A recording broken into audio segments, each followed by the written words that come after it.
This MMA 30 segment is powered by Cheaterville.com. Don't go down without a fight. See who's being outed for their cheating ways online now at Cheaterville.com. What's up, guys? Dave Farah for MMA 30 at the Headrush signing here in Las Vegas at the MGM Grand. Mark Hominick, how you doing, man? Good, how you doing? Good. Huge line of people out here to see you today. It's definitely great. Nice to be back in Vegas.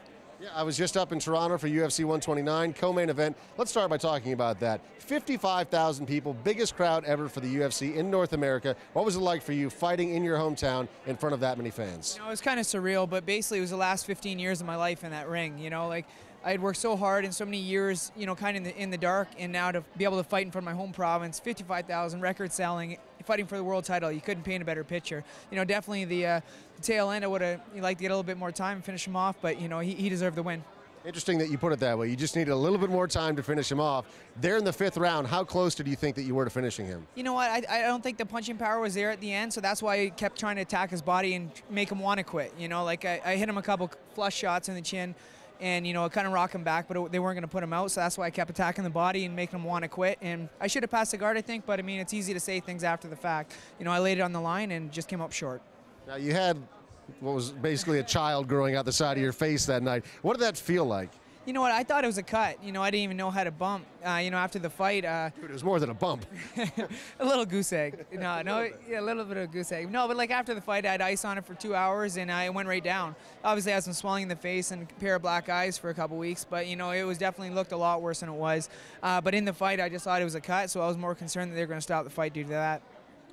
Did you see pictures of it after the fact and understand that those pictures are going to follow you probably forever? Oh, yeah, no, there's no question. Every person I come up to, that's the first thing they want to talk about. But I mean, it makes the fight memorable and it makes it that much more special. You know, like I said, I wanted the win, but, you know, came up short. What was pushing you so much there in the 4th and 5th round? It seemed like you dug really deep. Was there anything that was said to you, or did you just realize what an important moment this was for you? You know what, like I said, that was the culmination of the last 15 years of my life. I got to show, you know, I show myself in that cage. You know, everyone who knows me knows that I would go to the limit. I go to the limit every day, and I just did that night. You know, I pushed it to my limit just like I do in the gym. Now, you mentioned when you walked up that your hand's a little bit sore because you just got a cast off, and you said that you broke that when you went back to training after the fight. You didn't take much time off, huh? No, I took about a week off just to make sure my, you know, CT scan was fine. I could train. Yeah, I'm right back to work. You know, I'm one of those guys. I'm always in the gym. They don't call me the machine for nothing. And you see it in the fight. You know, that it goes back to my training, the conditioning I have. So what's next? Because people want to know. You know what? I think the fight that people want to see is a Korean Zombie. He wants it. I want it. So let's do it. You know, the UFC. You know, they really follow what goes on Twitter, and that's what everyone's talking about. That's what everyone's asking me. That's the fight they want to see, and I think it's a fight that makes sense. We both have a win against Leonard Garcia. You know, it makes sense in the rankings and also for an exciting fight. You know, we're both those fighters that are going to lay it on the line, and I just think that you know, I'll put them away before the end of the 2nd round.